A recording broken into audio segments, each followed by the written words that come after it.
After that little event with Emily and her brother, everything seemed to return to normal, ticking forward like clockwork.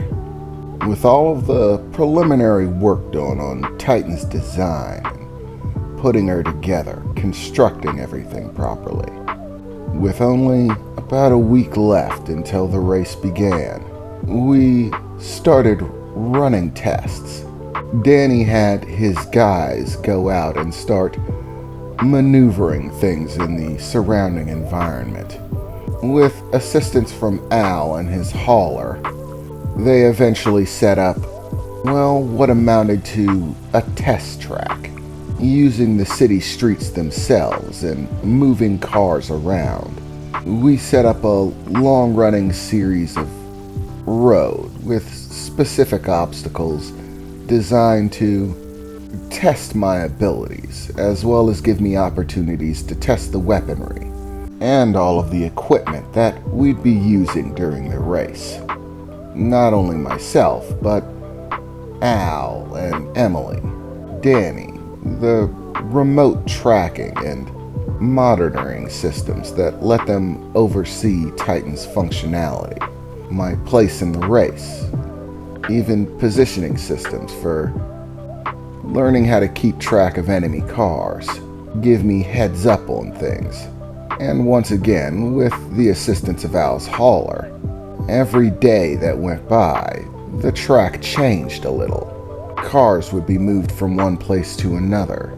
New obstacles would be put into place. And they were starting to get quite good at it.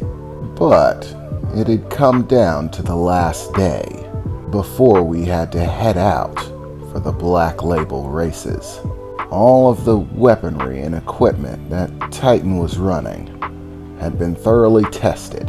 Everything was running smoothly. I was actually surprised at how effective all of the weapons and defensive systems were.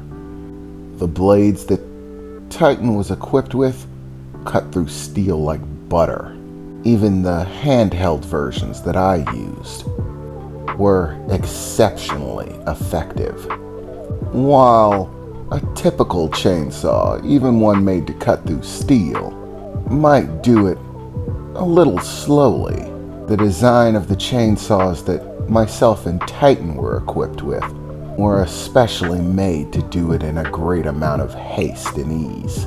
The blades were made so that, as far as the outward eye would be concerned, it mostly simply looked like a normal sword, well, of sorts, and simply appear as if there were small indentations, lines running the length of the blades. But in actuality, these small lines were the gap between the solid part of the blade and the exterior blade, which actually was a chain, like for a chainsaw. Tiny interconnected segments that were separate and hooked together on loops. If you want an idea of what it looks like, for the most part it looked like a normal blade.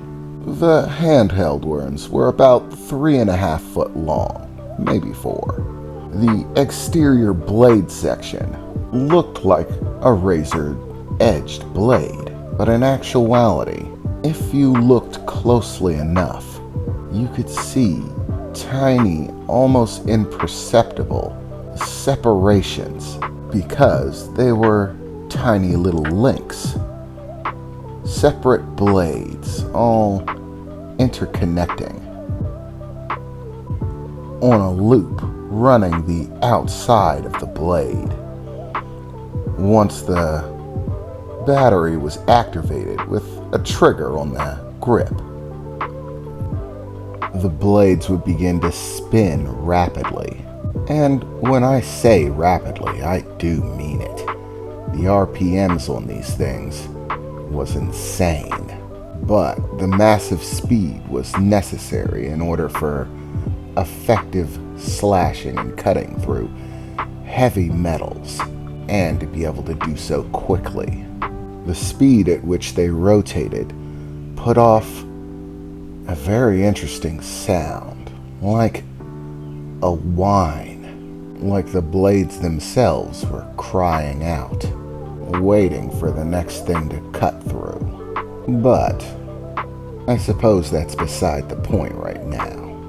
No, right now is our last day of testing.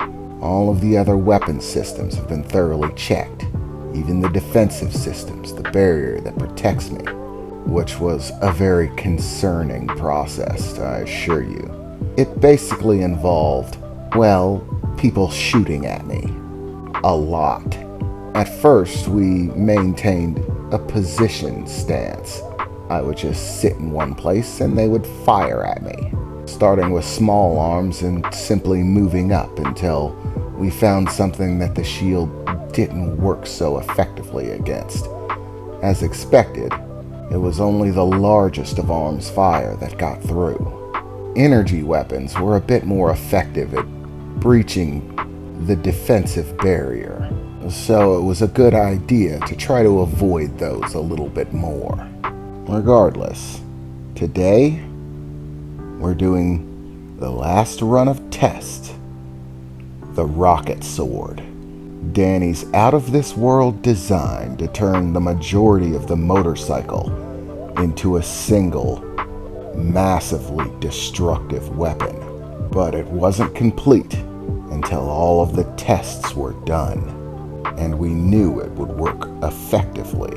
The guys had gone through the trouble of setting up what you might call a targeting range. Basically, setting up a series of cars along a long strip of road, all of them set up ass over tea kettle in triangle shapes leaning against each other upright, rather than on their wheels, or what was left of them. They were basically just junk, decorating the roads of the city. This little obstacle course would primarily be to see if I could maintain effectiveness while using the blade, ensure that it was functional, that I could slash into something, but keep going. So I sat there on the motorcycle, awaiting the signal. "Okay, Jax, are you reading me?" I heard Danny shout out. To be honest, the new systems that we were using to communicate were a little offsetting to me. We found out that by wiring the communications into Titan, she could loop them through to me, right into my head. When the doctor first created programs that would allow Titan to input specific information into my perceptive abilities directly, I thought the idea was exceptionally cool. At this point, Titan could now project readouts into my visual spectrum. They weren't actually in my eyes or anything like that.